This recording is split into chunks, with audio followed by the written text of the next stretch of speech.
casa que é minha familiar, não sou novo aqui, já estive aqui várias vezes antes. Aliás, vi o embrião e chocamos o embrião até um dia sair o pinto, foi crescendo e hoje temos aqui também uma instituição perene que já tem 20 anos. E são 20 anos de muito aprendizado, 20 anos de muita coisa que aconteceu. O colega que veio aqui apresentar o meu CV falou de uma língua que provavelmente muitos não perceberam. Ele disse que eu falo Sicopi.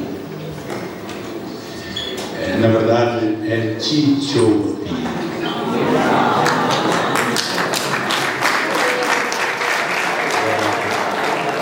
Isso decorre de uma grafia também foi adotada pelo DELIM, o Núcleo de Estudos de Línguas Moçambicanas, não gostaria de falar do Uganda, já há muito tempo, nos anos 80, princípios dos anos 90, e decidiram que o C havia de ser Chi nas nossas línguas africanas. Por isso, o Sicopi, o Chichopi escreve Sicopi. Por isso foi dito aqui Sicopi. Não é Sicopi, é Chichopi. Aqui em casa também se fala Chichopi e eu sou da província de Inhambane. Nos anos 90, o governo do dia, na altura, dirigido por Sua Excelência, o Presidente Joaquim Chissano, isso mais especificamente em meados dos anos 90, iniciou um processo de reflexão sobre o ensino superior. E, para o efeito, criou uma comissão dirigida por Sua Excelência Enéas da Conceição Gomes para refletir sobre o nosso ensino superior em Moçambique. Era um ensino superior que estava em expansão. Tínhamos, na altura, poucas instituições se comparadas com hoje. Tínhamos a Universidade do Alto Maiano, um Instituto Superior Pedagógico, que depois mudou para a Universidade Pedagógica. Tínhamos o Instituto Superior de Relações Internacionais, que eram as públicas, e depois haviam também algumas privadas, nomeadas nos anos 90, que estavam a surgir, nomeadamente a Universidade Católica e o Instituto Superior Politécnico Universitário. Eram essas instituições que havia, mas havia tantos outros que queriam também iniciar. E essa comissão fez um trabalho ao nível do país inteiro. Houve um debate inclusive para se saber que tipo de ensino superior gostaríamos de ter e que, para o efeito, havia ou não a necessidade de se criar uma unidade específica para gerir o ensino superior. O ensino superior, até então, era gerido tanto pelo Ministério da Educação. E entendia-se que o Ministério da Educação, na altura, não tinha tempo suficiente para se debruçar sobre os desafios múltiplos de um subsistema do ensino superior em rápida expansão. Por isso mesmo, tanto foi criada essa comissão, e essa comissão fez a reflexão que culminou com a criação do Ministério do Ensino Superior, Ciência e Tecnologia em 2000, janeiro de 2000. Mas antes da criação do Ministério do Ensino Superior, Ciência e Tecnologia, já em 1999, o governo do dia, ainda dirigido por Sua Excelência Joaquim Chissano, entendeu que havia uma necessidade de se sistematizar todo o pensamento que se tinha na época sobre o ensino superior. Para o efeito, criou-se uma comissão, o ministro Arnaldo Miavote, da Educação, criou uma comissão que devia elaborar o primeiro plano estratégico do ensino superior de Moçambique 2000-2010. Eu tive a sorte de dirigir esta comissão. E esta sorte, naturalmente, não caiu assim do céu, porque já tinha dirigido o plano estratégico da Universidade Eduardo Mondlane em 1998 e que havia sido aceito bom grado pelo Banco Mundial. E o Banco Mundial, naturalmente, queria ver uma reflexão ao nível da escala do país e não só ao nível da Universidade Eduardo Mondlane. É daí que acabei dirigindo a comissão que elaborou o primeiro plano estratégico do ensino superior. Este plano estratégico do ensino superior tinha como missão que deverá garantir a participação e o acesso equitativos de todos os cidadãos. Deverá responder às necessidades da sociedade moçambicana de modo a assegurar a sua capacidade de enfrentar os grandes desafios de desenvolvimento social, econômico e cultural do país. Esta é a missão que o plano estratégico havia identificado.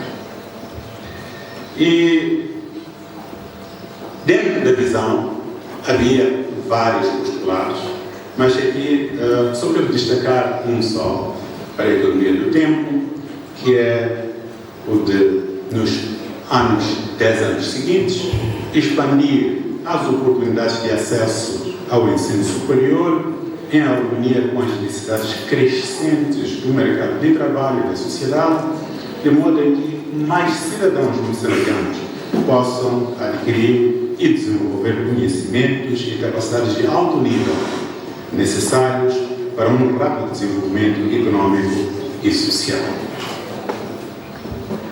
E foi dentro desta visão que desenvolvemos princípios orientadores, dos quais também queremos destacar o terceiro, que versava sobre a necessidade de diversificação e flexibilidade das instituições, de cursos, currícula e métodos de ensino, de modo a garantir uma rápida reação às necessidades sociais, culturais e económicas em mudança. Na verdade, o desafio que nós tínhamos era de pensarmos um país num período para além dos 10 anos. Porque estávamos a ver um desenvolvimento socioeconômico do país nos 2 decênios seguintes. Mas para efeito era necessário criarmos fundações em termos da formação académica dos nossos jovens nessa altura.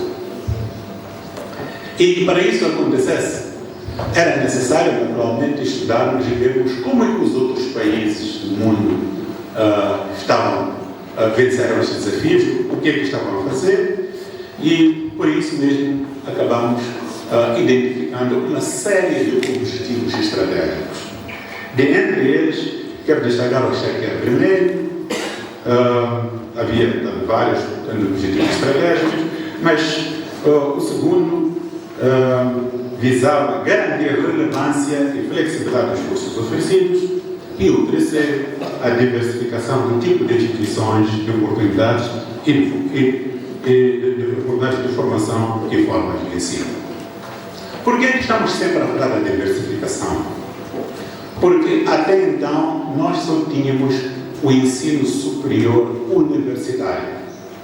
Mas quando olhamos para os outros países que venceram a batalha de desenvolvimento, vimos que esses países não se concentraram somente em universidades, mas também em um outro tipo de provisão do ensino superior, através tanto de institutos superiores, através de institutos superiores politécnicos, através de escolas superiores e por aí em diante. E nós queríamos efetivamente podermos diversificar as formas de formação tanto do nosso jovem, para que estes jovens estejam preparados para um processo de industrialização que este país naturalmente deverá enfrentar.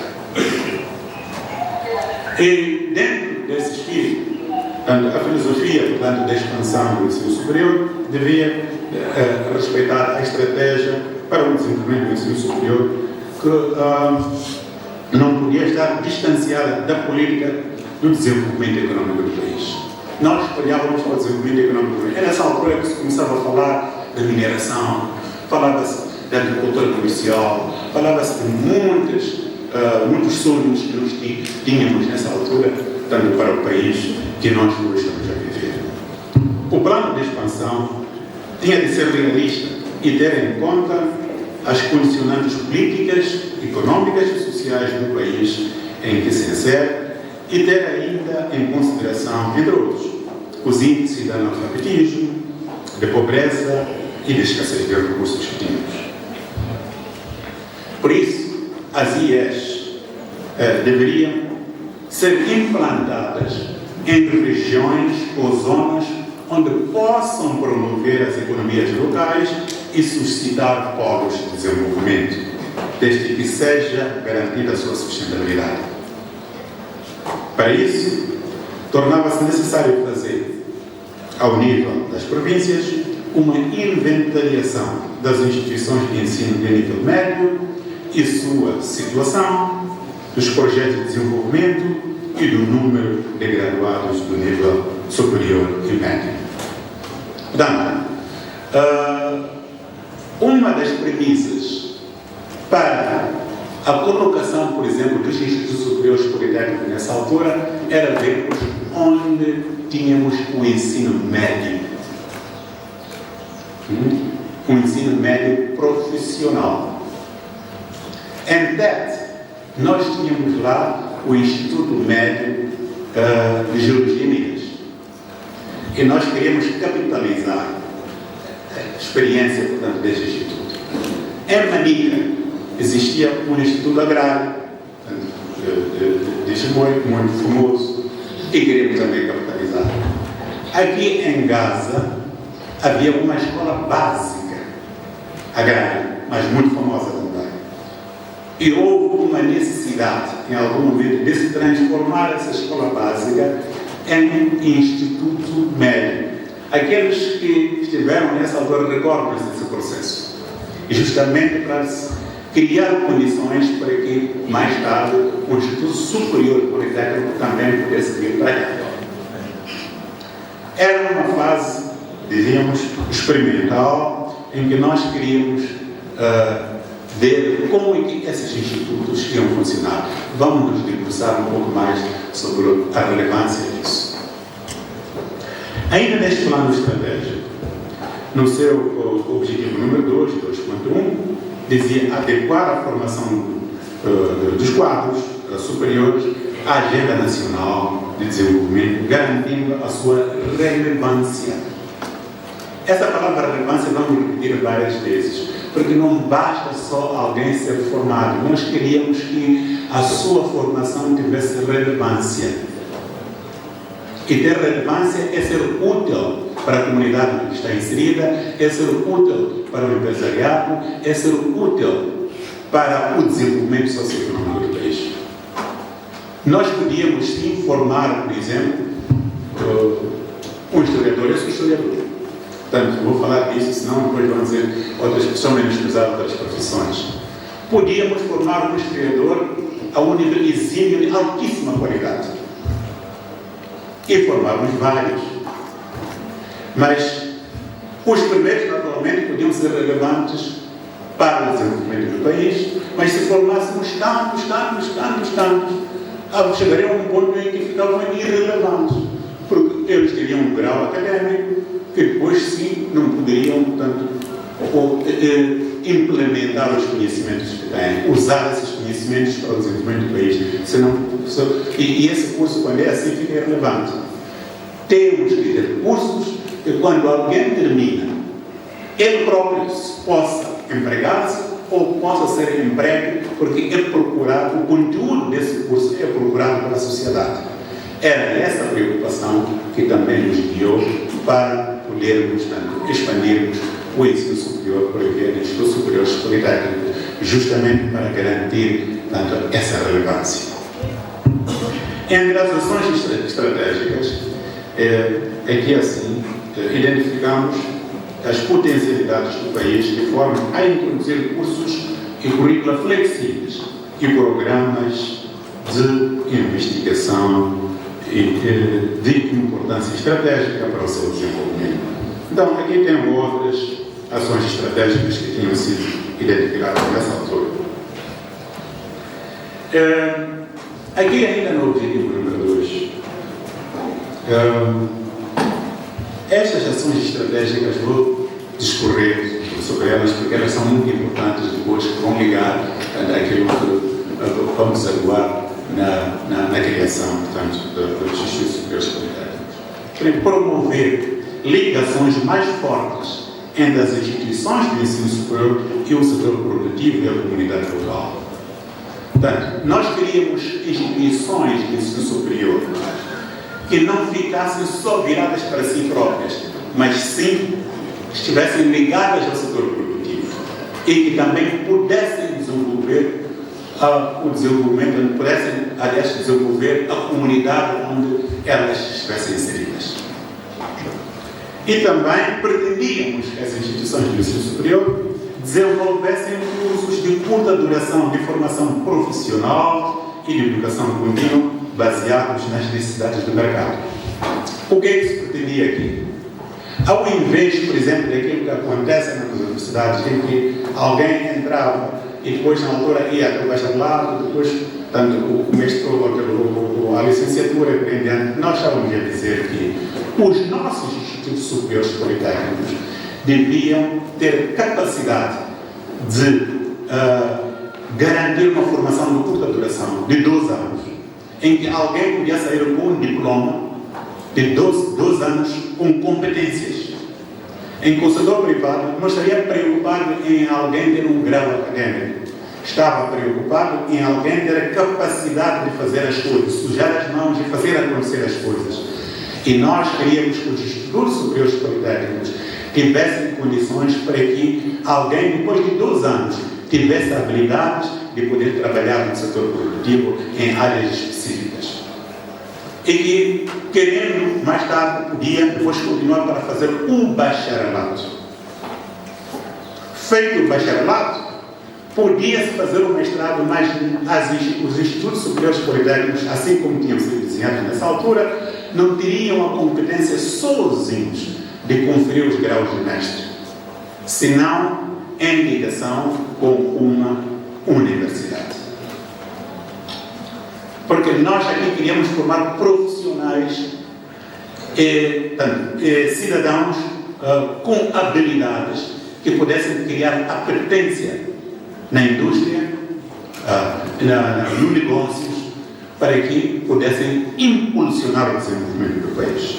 E também aqui falávamos de introduzir programas colaborativos de investigação conjunta Universidade e Indústria, portanto, ensino superior e indústria. E para que isso acontecesse, era importantíssimo que o perfil do estudante a sair daqui tivesse essas habilidades. Para ter essas habilidades, era necessário trabalhar diretamente, por exemplo, na área da agricultura, ir visitar uma farma, ficar lá, fazer estágio numa farma. E fazer a sua pesquisa para monografia com base na experiência de uma determinada farma. E isso ia conferir ao graduado habilidades para que ele próprio pudesse criar a sua própria farma ou, quando fosse trabalhar em algum sítio, já tivesse experiência profissional. E também aqui visamos promover mecanismos para a contratação eficiente de docentes em tempo parcial, providos pela indústria e pelo setor comercial. O que é que estamos a dizer aqui? A nossa visão. Nós não queríamos um docente só teórico.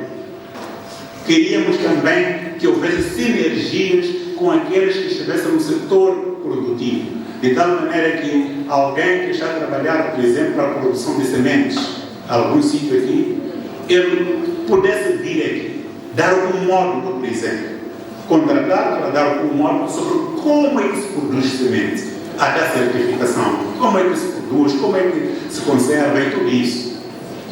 Ele vem dar o modo porque ele conhece, faz aquilo dia e noite. Ele vem dar aquele modo e vai embora. E nós queríamos que isso acontecesse também nos nossos institutos, de tal maneira que pudesse haver essa transferência do know-how de uma forma muito mais eficaz. Não só 1% teórico, mas também esse docente pode reger a disciplina, mas tinha que ter a possibilidade de trazer a alguém que está na indústria, que está no comércio, que está na área, que está a produzir, para ver dar um determinado segmento, um módulo, de tal maneira que aquela experiência do setor produtivo fosse transmitida para os nossos formandos. E desenvolver parques, universidades de ciência e tecnologia e centros de incubação de negócios em parceria com o setor produtivo. O que é que significa isto? O que nós tínhamos em mente é que estes centros de incubação de negócios pudessem também incubar os pequenos empresários dentro do Instituto. Eles têm informação, quando estivesse, por exemplo, já mais ou menos no fim, então podia haver uma disciplina lá, um seminário, em que lá o trabalho que se faz lá tem a ver com a incubação de negócios. Um projeto. Então, eu, quando terminar aqui, eu quero produzir batata. Mas o que significa produzir batata?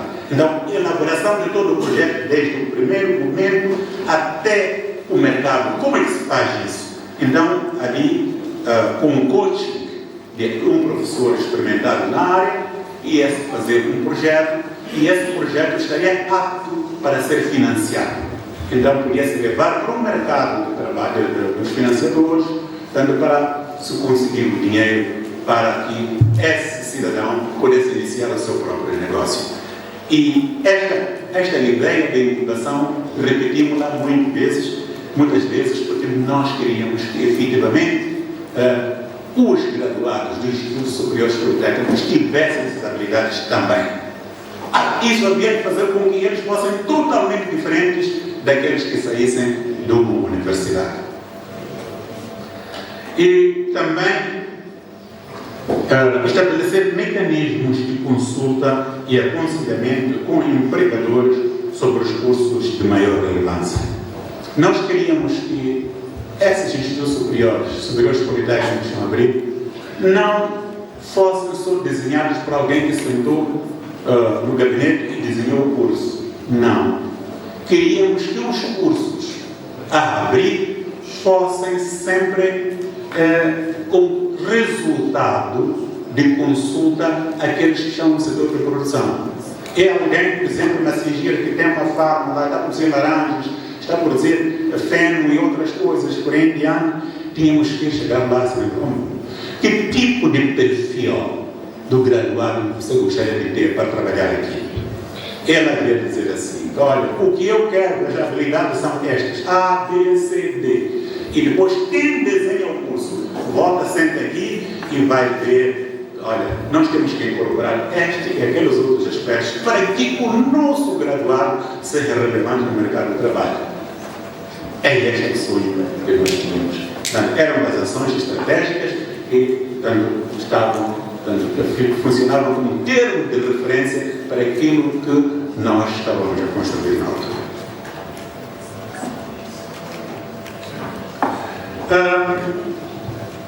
E tínhamos aí o objetivo estratégico número 4, desenvolver um sistema diversificado de ensino superior público e privado. Portanto, já falei um bocado sobre isso, a diversificação que eu referi, que resultou depois na criação dos primeiros institutos superiores politécnicos, como disse, aqui de Gaza, de Manica, que eram para a área agrária, e depois o Instituto Politécnico para a área mineira.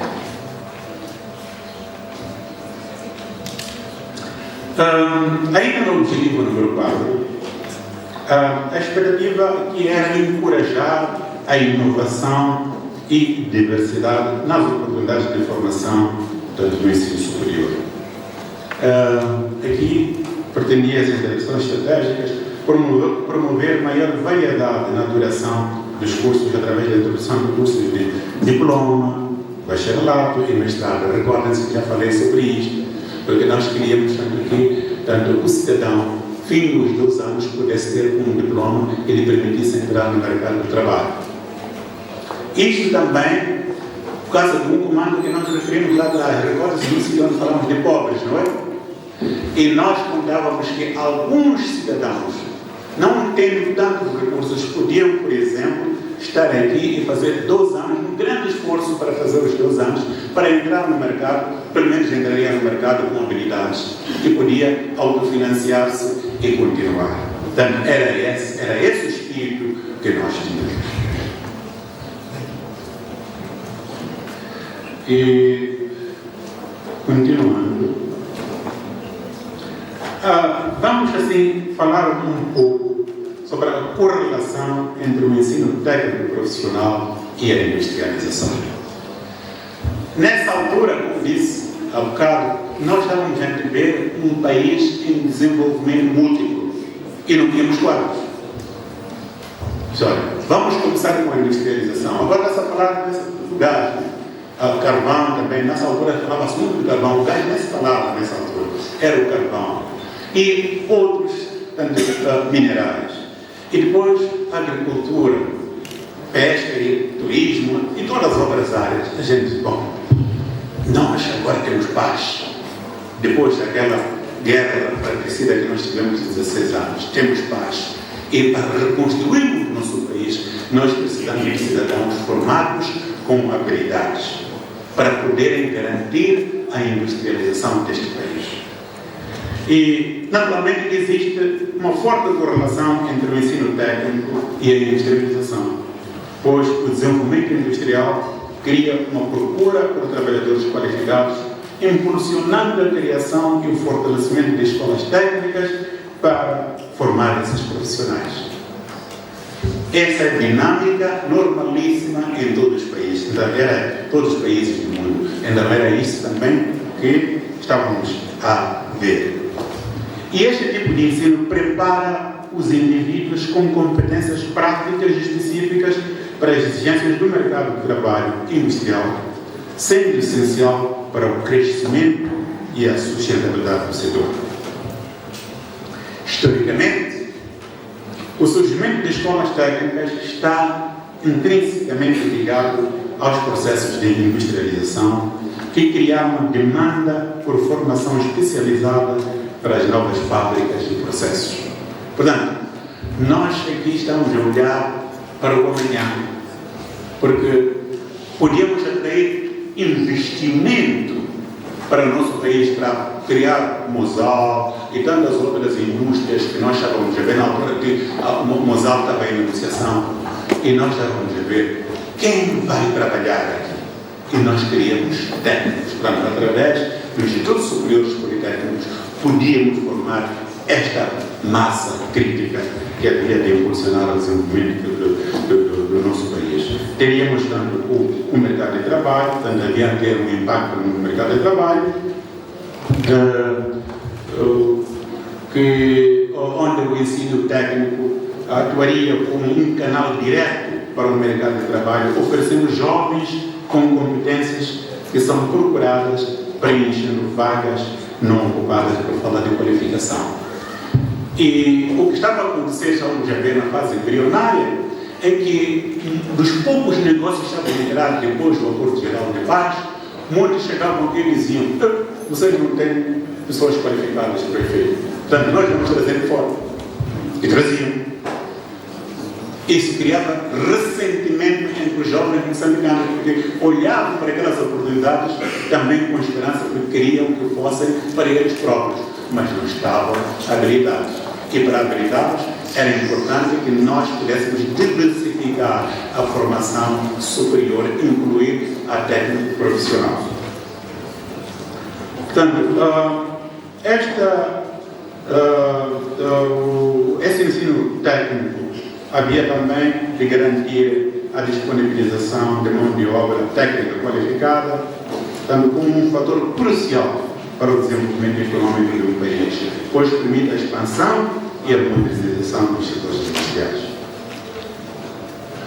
E, naturalmente, que havia que garantir a empregabilidade que estamos a falar. Os cursos técnicos preparam os jovens para carreiras específicas e oferecem uma porta de entrada para o mercado de trabalho, muitas vezes com salários mais altos e maior segurança profissional.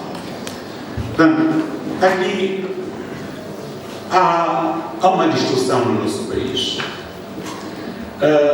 A partir de uma certa altura, começamos a dar mais valor à formação universitária. Aliás, as nossas carreiras profissionais, no nosso maior empregador, que é o Estado, estava tudo indexado aos graus académicos. Para eu ter um bom salário, eu tinha que ser licenciado, não é? Então, quando é licenciado, não importa em que área estivesse, tinha mais salário. Portanto, quando é doutorado, assim sucessivamente. Então, a nossa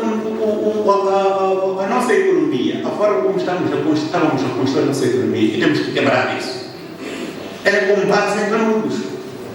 Mas o canudo não garante necessariamente competências. E nós queremos competências. A indústria global quer competências, não quer só graus académicos. Agora, eu sou licenciado, mas você sabe fazer o quê? Não sabe fazer nada. Recitar poesia ali, não sei por aí, não é tudo.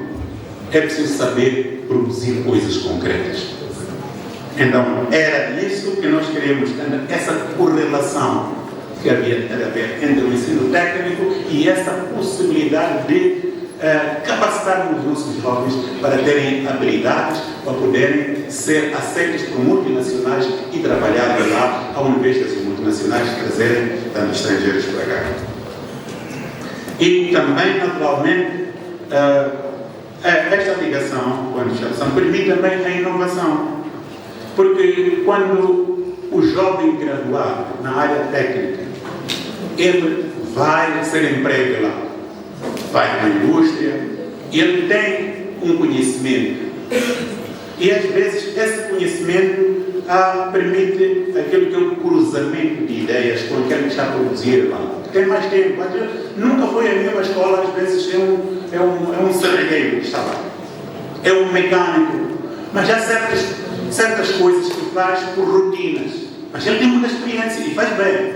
Mas há certas coisas porque vocês estudaram, podiam chegar lá. Eu faria a mesma coisa de outra maneira. E depois, aquele que estava há 20 anos a trabalhar, olha assim para mim, como? Esse miúdo aqui, como é que você faz isso?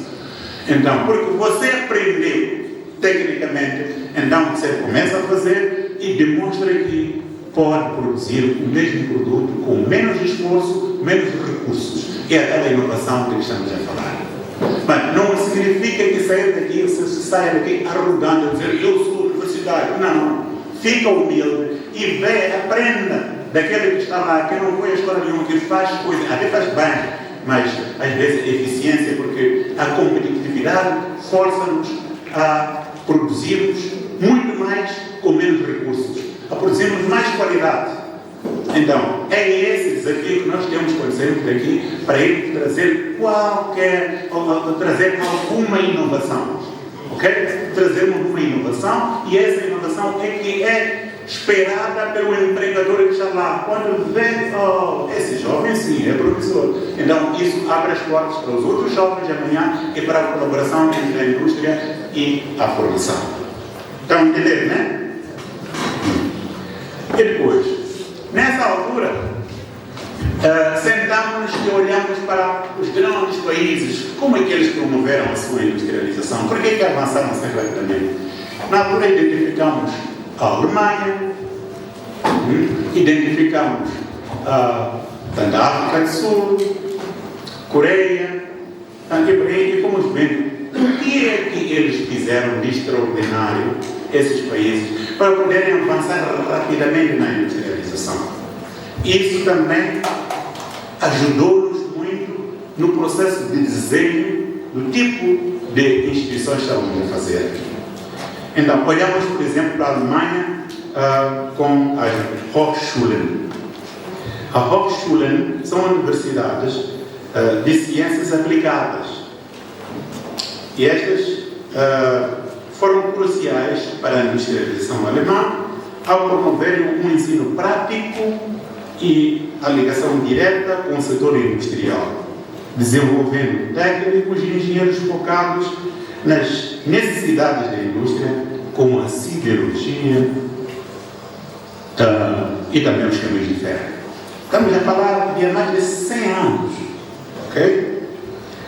Elas também são parte fundamental do modelo de indústria, tanto alemã, ao promover a colaboração entre a academia, empresas e o governo no desenvolvimento tecnológico.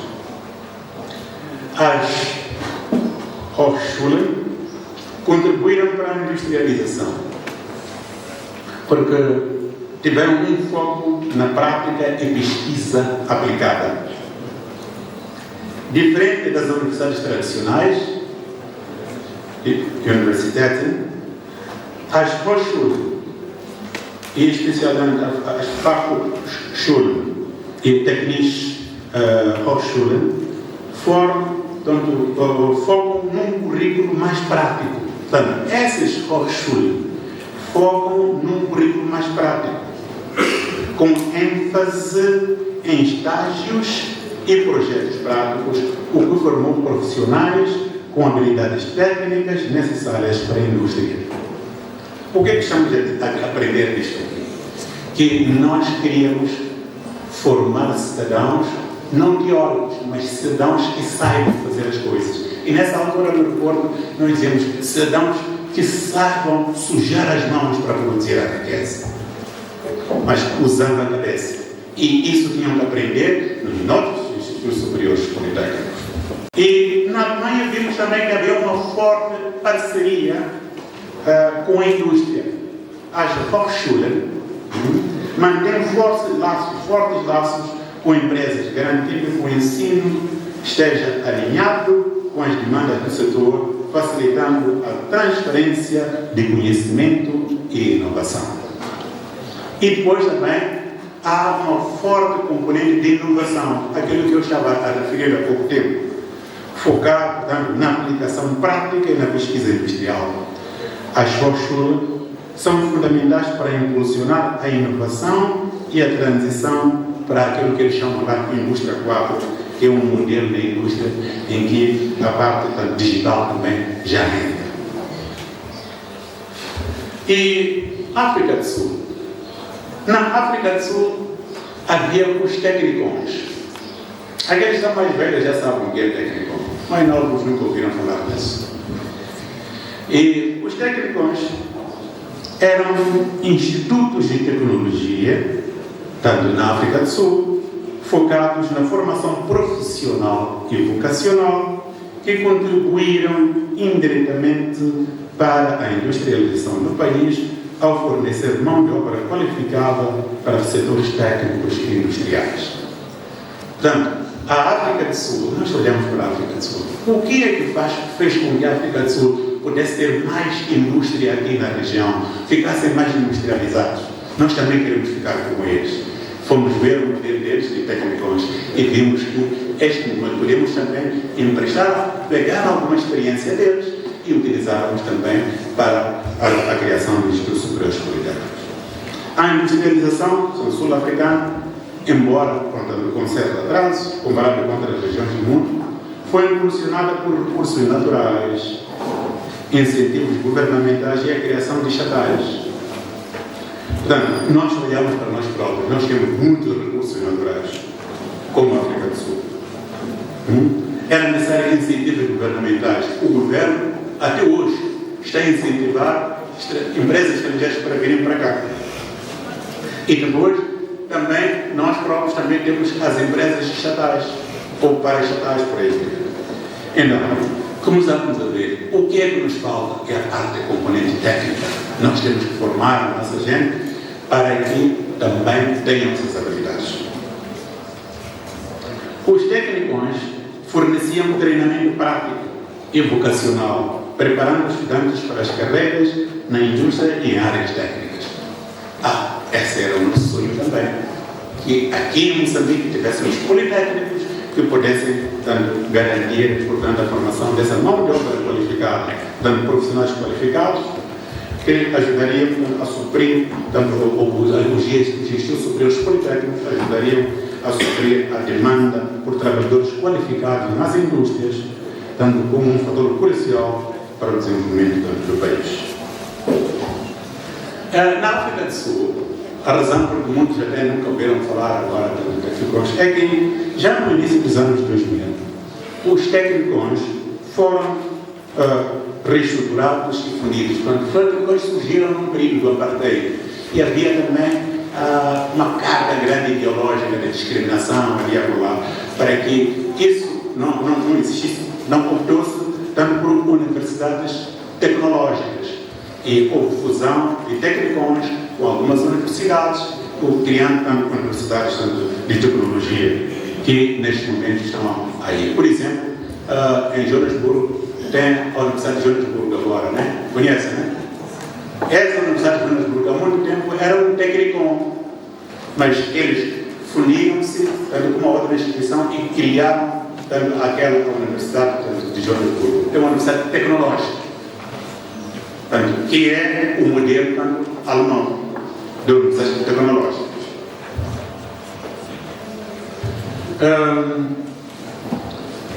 Isto aqui já falamos de pioneirismo da África do Sul, no processo da industrialização, por isso vimos ao longo do século XX um grande avanço deles na área da industrialização, graças aos técnicos. E se falamos de recursos minerais, eles puderam aproveitar bem os recursos minerais porque tinham gente formada, tanto nos técnicos. E aquilo garantiu naturalmente um crescimento diversificado da economia sul-africana, graças aos técnicos. E depois olhamos também para a Coreia do Sul, que nos interessava. Para a Coreia do Sul era um país que, nos anos 60, tinha um PIB inferior ao da Nigéria, por exemplo. Mas eles avançaram muito, e neste momento são líderes mundiais na tecnologia e na industrialização. Esse fenômeno estudamos e fomos ver que essa parte da formação técnica é importante. O ensino superior técnico na Coreia do Sul foi um pilar fundamental para a sua rápida industrialização. O Estado investiu massivamente na educação para formar profissionais qualificados, especialmente nas áreas de engenharia e tecnologia. Instituições como universidades industriais e políticas como o programa Emprego Primeiro, Progresso para a Universidade Depois, alinharam o sistema educativo com as necessidades do mercado, promovendo o aprendizado tecnológico e garantindo a transferência de conhecimento para a produção essencial para a transformação econômica do país.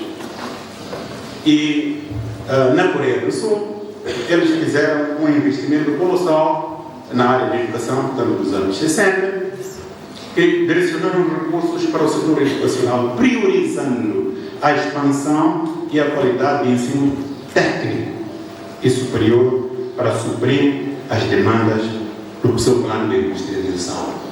É isso que nós, como Moçambique, temos que fazer se também queremos ter a industrialização. Eles deram grande ênfase nas áreas de engenharia e tecnologias, uma forte valorização da formação nessas áreas, visto que essas áreas eram cruciais para o desenvolvimento de indústrias de alto valor agregado, como a eletrônica, a produção de semicondutores.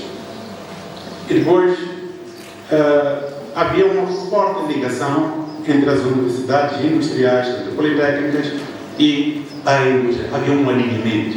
Portanto, os cursos que estavam a ser ministrados nessas universidades eram cursos que tinham demanda naquelas indústrias emergentes. Não eram cursos quaisquer na universidade e dizer, nós vamos copiar cursos que estão na América, vamos copiar cursos que estão na Alemanha. Não. Vamos ter cursos que são relevantes para o tipo de indústria que estamos a montar aqui no país. É assim que depois o graduado não fica desempregado. O graduado insere-se logo no mercado porque o seu perfil foi desenhado em função da procura. E é isso que nós queremos que aconteça também nos nossos institutos superiores politécnicos, que os perfis dos graduados sejam desenhados em função daquilo que o mercado está à procura.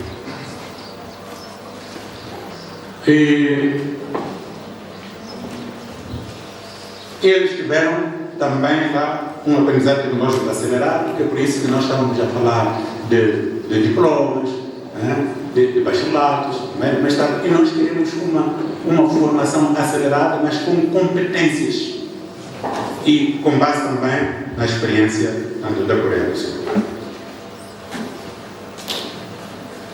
Moçambique e os Institutos Superiores Politécnicos. Portanto, depois desse trabalho que nós fizemos, que depois desagou no plano estratégico, naturalmente, que mais tarde havia de produzir um dos filhos, foi, portanto, a família do Instituto Superior, dos Institutos Superiores Politécnicos. O ensino politécnico superior em Moçambique surge com o intuito de assegurar a formação técnica e profissionalizante, articulando teoria e prática para responder às demandas do mercado. Existem institutos politécnicos públicos, neste momento, aqui em Gaza, Manica, Tete de Semos, em Tete também são dois institutos. Existe o de Geologia, tanto em Minas, que está na cidade de Tete, e existe o outro, que é uma grande concentração para a área de energia no Sul, e temos um Instituto Politécnico, Superior Politécnico em Mukubura, em Nampula, também, mas esta é mais grande para a área agrária, e muito recentemente o governo de Moçambique criou o Instituto Superior Politécnico de Kisico, que vai ter uma orientação para a área de aquacultura, engenharia naval e tudo o que tem a ver com a vida na água. Por que isso? Porque nós temos muitos recursos na água e precisamos também ter uma instituição que pudesse formar pessoas. Porque há uma procura nessa área e nós não temos técnicos a esse nível para podermos promover aquilo que se chama hoje de economia social. Missão dos Institutos Superiores Politécnicos. Nós víamos os Institutos Superiores Politécnicos como instituições que deviam contribuir através da formação de empreendedores, profissionais, práticos e executivos e da prestação de serviços para o desenvolvimento, respondendo às necessidades do mercado de trabalho e da economia local e nacional. Os Institutos Superiores Politécnicos vieram para preencher esta lacuna existente no Sistema Nacional de Educação por introduzirem a educação técnico-profissional de nível superior, oferecendo alternativas para graduados dos institutos técnicos médios de prosseguirem com a sua formação a nível superior sem ter que optar por universidades. É o que nós tínhamos nessa altura em mente. Por isso mesmo que a vossa escola agrária aqui, na altura, foi transformada logo a seguir em Instituto Médio, exatamente para haver um alinhamento para que os graduados pudessem depois vir para cá, e havia uma grande família. E a criação dos Institutos Superiores Politécnicos partiu ainda do princípio de que iriam distinguir-se das universidades ao formar exclusivamente profissionais fazedores, empreendedores, gestores, inovadores, proativos e solucionadores de problemas em áreas relevantes para a dinâmica do mercado de trabalho moçambicano. Entenderam? Então, ISPG?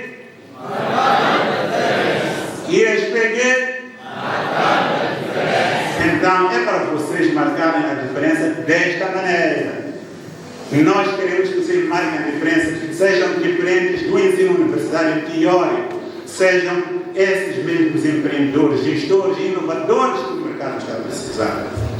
Os currículos, com uma componente prática ocupando 30% do tempo total da formação, deviam contribuir para que os graduados adquirissem competências que lhes permitissem integrar-se imediatamente no mercado de trabalho, resolver problemas, sendo proativos, responsáveis e inovadores.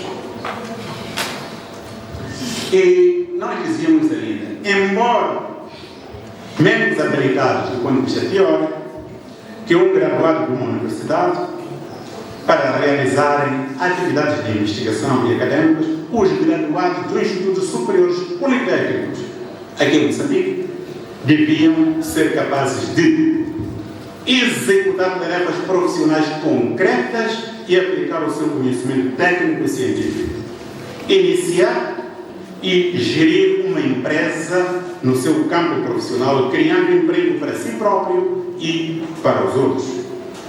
Avaliar a aplicabilidade de uma nova tecnologia e aplicar os resultados da investigação aplicada na solução de um problema. Eu sublinho aplicada, por quê? Porque esses institutos devem sim concentrar tudo o que é investigação para investigação aplicada, não investigação teórica. A investigação teórica é aquela que as universidades fazem lá. Ela é necessária, mas para a resolução de problemas e para a rápida industrialização e desenvolvimento socioeconômico do país, que nós precisamos de uma investigação aplicada que resolve problemas concretos.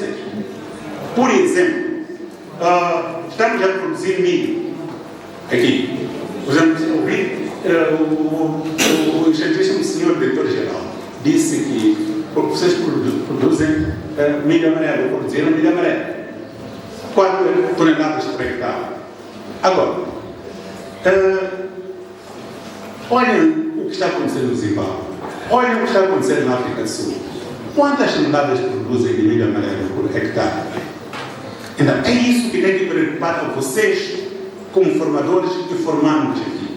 O que é que nós podemos fazer para aumentarmos a produtividade por hectare do milho amarelo de 4, por exemplo, para 7 toneladas?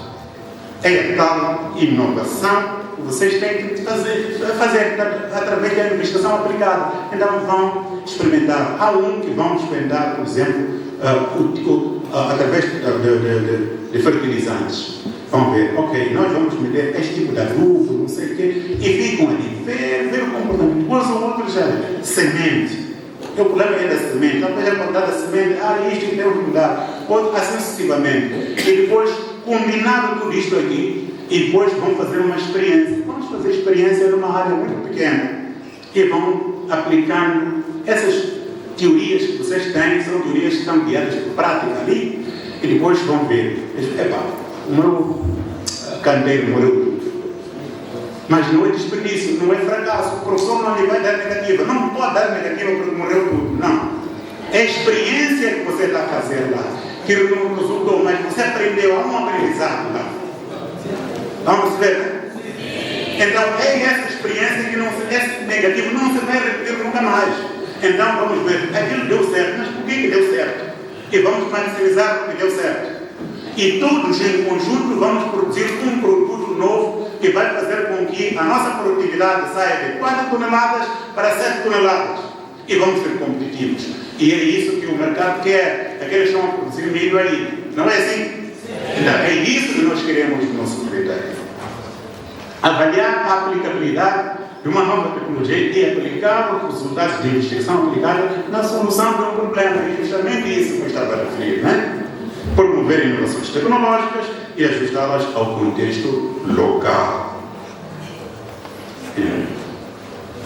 Então, aqui, no outro slide sobre a missão dos institutos superiores politécnicos, nós entendemos que os currículos deviam incluir, na altura, como dissemos, um bacharelado, portanto, ao fim de 3 anos, uma licenciatura ao fim de 4 anos, e diferentemente das universidades, ao fim de 2 anos, já disse isso várias vezes, de frequência do curso com sucesso, o estudante poder receber um certificado com descrição de competências até então adquiridas. Porque eu não tenho dinheiro para continuar para o 3º ano, mas eu tenho competências. Já fiz pelo menos 2 anos daquilo. O sistema atual, mesmo depois de fazer 2 anos, se não tem licenciatura, você continua o que é nível médio, não é isso, né? E ninguém, depois, como tudo aqui é a função do canudo. Então, este aqui é o nível médio. Mas você tem competências. A indústria não deve preocupar-se com canudos. Deve preocupar-se com competências. Eu, com 2 anos, disse, olha, eu sei fazer isto, eu sei fazer, sei avançar, sei eu não sei o quê. Então, sabes fazer isso, então vai lá. E é isso mesmo que eu quero. Então, trabalho aqui. Então, é esse que vai ter mais salário até depois do vídeo que está licenciado que não sabe fazer nada. É ou não é?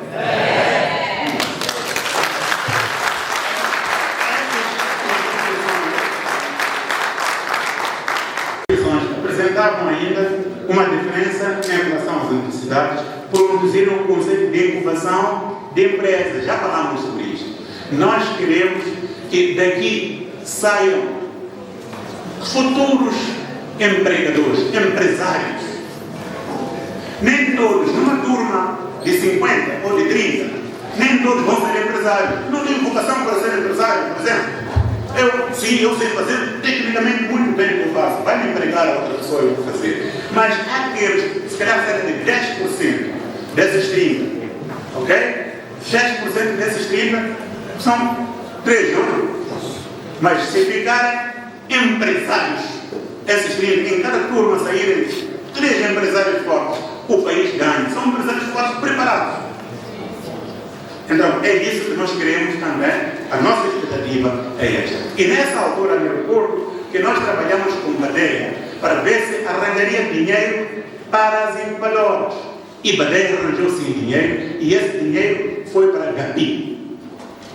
Todos aqueles que desenvolvessem projetos podiam submetê-los depois para a Gapi para poderem ter dinheiro para as suas empresas. Eu não sei se essa ideia ainda vive ou já morreu, mas essa ideia sim vingou e colocamos recursos lá. Então, justamente para garantirmos que aqueles que têm perfil, que mostram que têm pujança para serem empresários, começariam logo como empresários, para podermos resolver o problema da pobreza e de emprego dos jovens deste país. A nossa preocupação. Eu estou pedindo.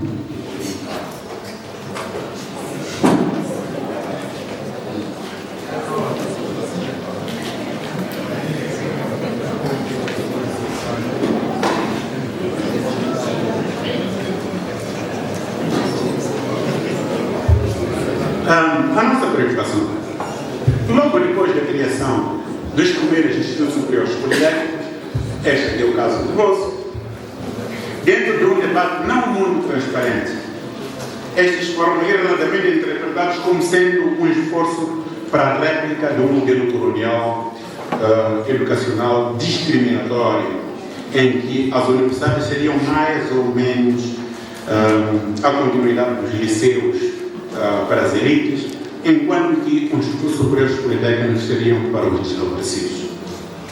Esta narrativa deve naturalmente ter assustado os decisores políticos do governo do dia, tendo-se optado pela expansão do ensino superior por via de universidades, em detrimento de uma sólida formação técnico-profissional também de nível superior. Por isso, a lei foi revista em 2009. E a revisão da lei de 2009 prejudicou o espírito e letra dos estudos superiores politécnicos. E transformamos tacitamente, de uma forma mecânica, os nossos institutos superiores politécnicos em pequeninas universidades. Portanto, não nos preocupamos muito mais, nem ao nível central, nem ao nível de todos os níveis, em formar pessoas com aquelas competências, aqui tudo que eu tenho a dizer antes, né? É para basta graduar, eu já sou licenciada, pronto. E depois, o que você sabe fazer? Pouco importante. E matamos, assim, uma ideia nova. Que era, agora estamos a sentir, quantos jovens são desempregados para ir com grau, com canudos? Milhares. Nós despertamos sonhos neles que depois não são materializados, porque nem todos são licenciados, mas não têm habilidades técnicas. E quem tem que conferir as habilidades técnicas são institutos superiores politécnicos. Nós queremos que vocês façam diferença no mercado. Se nós estamos assim, então temos que rever alguns aspectos do nosso currículo. Infelizmente, a descontinuidade entre o discurso político e as decisões tomadas acabaram afetando o ritmo e a velocidade para se atingir este desiderato. Os institutos superiores politécnicos foram transformados em pequenas universidades, cuja missão foi desvirtuada, acabando por frustrar os sonhos dos moçambicanos. O lobby interno, com uma narrativa de reformas, por vezes desnecessárias e descontextualizadas, para a realidade e o contexto moçambicanos, frustrou esse sonho. Foi quando se falou de Bolonha, trouxe aqui, e depois, até eu me recordo quando estava a fazer campanha junto dos deputados, porque aquilo foi direto para os deputados, quase lá, um lobby, diziam que vocês não querem ser licenciados rapidamente para ganhar dinheiro. Sim, queremos. Em 3 anos vocês vão ter que ser licenciados. Então, aprovaram a lei. Assim, de uma forma mecânica.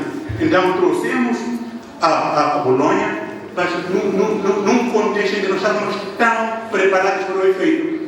E o resultado é que nós atrofiamos o desenvolvimento do nosso país e atrasamos o desenvolvimento do nosso país por causa do modismo.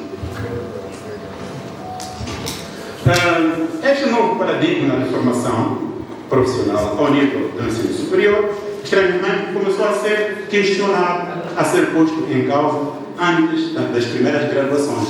Os primeiros ainda nem sequer tinham graduado, já estavam a questionar.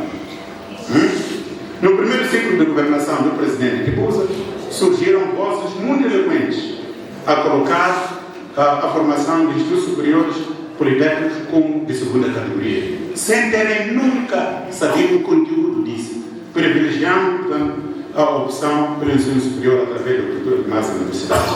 Falei da lei de 2009, aí está, e depois resgatei uma coisa que o professor Eduardo Marçal Grilo escreveu em 1985. Ele disse assim, estava a chamar a atenção, então, como consultor do Banco Mundial, que era extremamente fácil destruir o ensino politécnico pela transformação, pela pura e simples destas instituições em universidades. Ele disse antes de nós criarmos, vamos lá dizer, 20 anos antes quase. E depois, ninguém quis ouvir vozes como estas, repetindo. É por isso que diz, é muito fácil destruir o ensino politécnico pela transformação pura e simples dessas instituições em universidades. É isto que os moçambicanos não querem. As universidades são boas, são necessárias, mas não transformemos institutos superiores politécnicos em pequeninas universidades. Nós queremos que os institutos superiores politécnicos mantenham o seu perfil, mantenham a sua filosofia e formem cidadãos com saber fazer.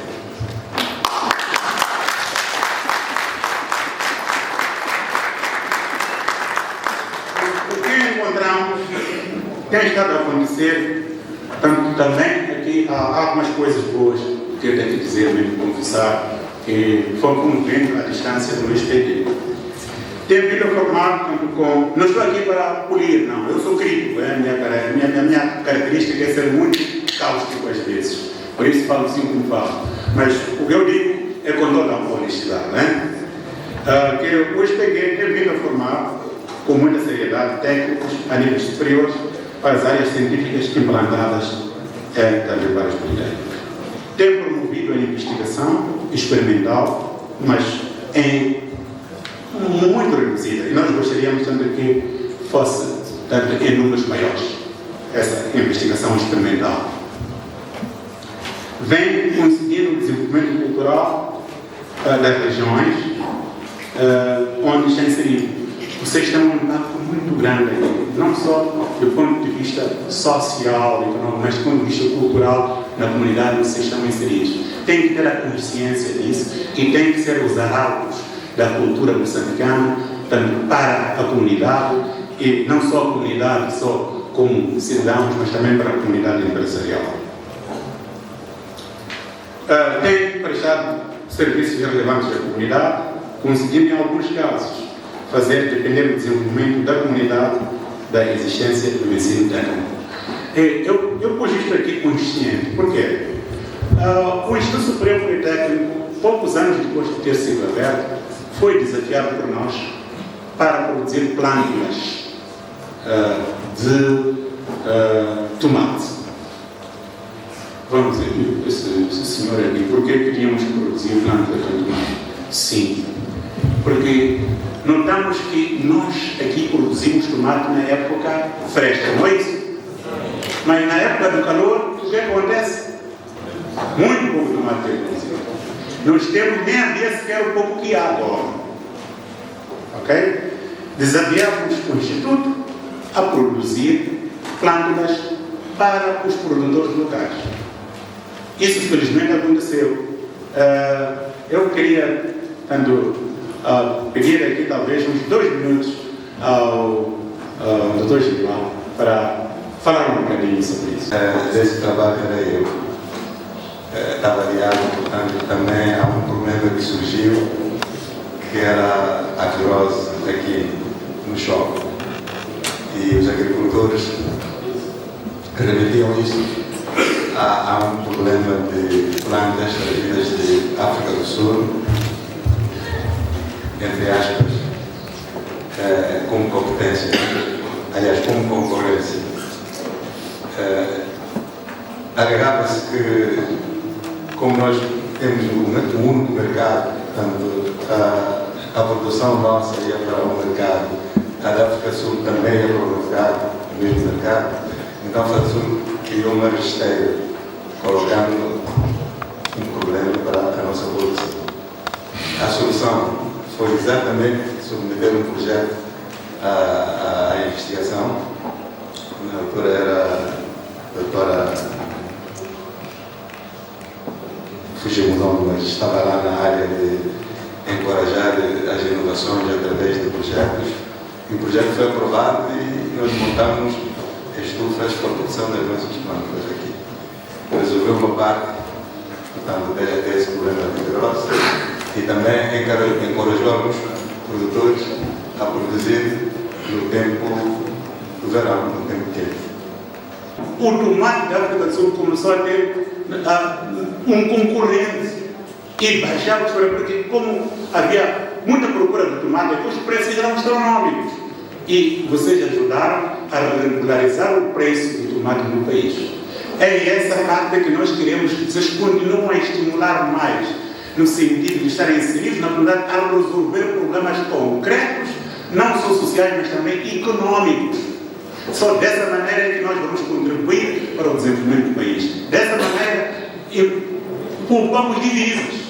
Ao invés de levarmos nossos Hernandes para lá para comprar tomate, os Hernandes preferiram para comprar outros equipamentos e outros insumos agrícolas. Estão a ver, né? É isso que nós queremos que esteja a acontecer tanto com o Instituto Superior Politécnico. Vem conseguindo também o SPD repor a justiça social ao nível das várias regiões do país, pela possibilidade da formação de jovens com capacidade, mas sem poder econômico para se deslocarem para centros de universidade. Aqui na comunidade podem sair na Singida, podem sair de Mabalane, podem sair de Escola. Aqui é mais próximo de Maputo, não é isso? Então, aqui estão a ajudar a resolver esse problema de injustiça social, dada pela distância entre os nossos jovens aqui e as instituições do ensino superior. Podemos ter uma instituição do ensino superior que promove o desenvolvimento local. E também tem proporcionado um desenvolvimento integral das regiões onde se instalaram, cumprindo integralmente com um dos mais importantes objetivos para os quais ele foi criado, que é o de proporcionar o desenvolvimento regional. A nossa expectativa, esta mesma que chega ao fim, para não descansar mais, nós estamos a propor novos cursos com procura no mercado e a adaptação dos existentes às necessidades do mercado. Portanto, através de uma exploração direta daqueles que são os consumidores dos nossos graduados, e nós temos que ver, bom, primeiro, uma avaliação que temos que fazer. Será que o nosso graduado é aceito na íntegra como ele é? Então, vamos falar, bom, os vossos graduados, vamos falar com o setor privado mesmo produtivo. Eles poderão dizer, os vossos graduados são bons listos, mas falta isto, aquilo outro. E nós temos que estudar bem, de tal maneira que possamos fazer uma revisão curricular aqui e termos cursos relevantes tanto para a comunidade. E uma instituição pequena como a nossa pode fazer esse spin-off rapidamente, de tal maneira que os nossos graduados sejam sempre relevantes no mercado de trabalho. Há uma exigência tanto aqui de consulta no mercado de trabalho, que está feio, e estabelecimento de parcerias público-privadas para a exploração de iniciativas de novos negócios, novas dinâmicas do mercado. Portanto, há seminários que se podem promover, troca de experiência, workshops e tudo, em que a universidade, neste caso específico, o Instituto Superior Politécnico aqui, pode despertar no empresariado algumas possibilidades de produção. Fala-se, por exemplo, o país está carente de trigo. Temos que importar bastante trigo. Mas nos tempos, esta zona já produziu trigo. Mas podem-se fazer experiências para você dar. O que é que falta, afinal? Se é um conhecimento técnico e tudo, nós vamos procurar, vamos formar pessoas no sentido de saberem produzir também o trigo, para resolvermos um problema muito sério que o país está enfrentando. Esta questão de incubadoras, eu gostaria de vê-la muito mais viva. E também parques de ciência e tecnologia, sobretudo para a parte da inovação. Isto aqui é a nossa expectativa, eu gostaria de ver isto aqui muito mais atuante nos institutos. E temos que promover ligações mais fortes entre os institutos superiores politécnicos e o seu produtivo à comunidade local, desenvolver cursos de curta duração de formação profissional, que se chama em inglês crash courses, e de educação contínua baseados nas necessidades do mercado. E introduzir programas colaborativos de investigação conjunta e Instituto Superior Politécnico e Indústria. Quando nós falamos aqui de indústria, estamos a falar do setor produtivo.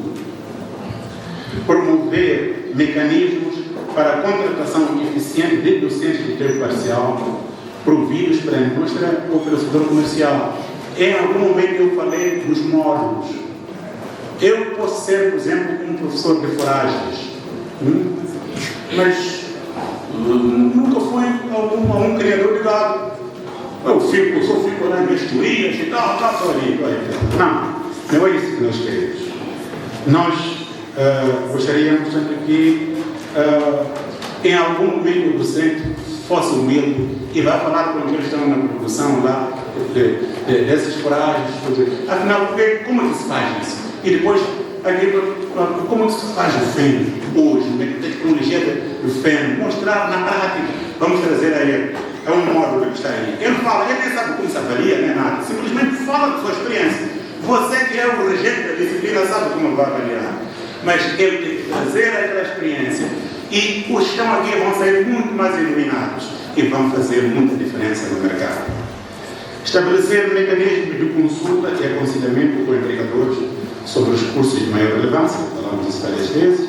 Estabelecer mecanismos que permitam aos institutos politécnicos obter informações sobre o desempenho dos seus graduados, permitindo o desenvolvimento curricular permanente.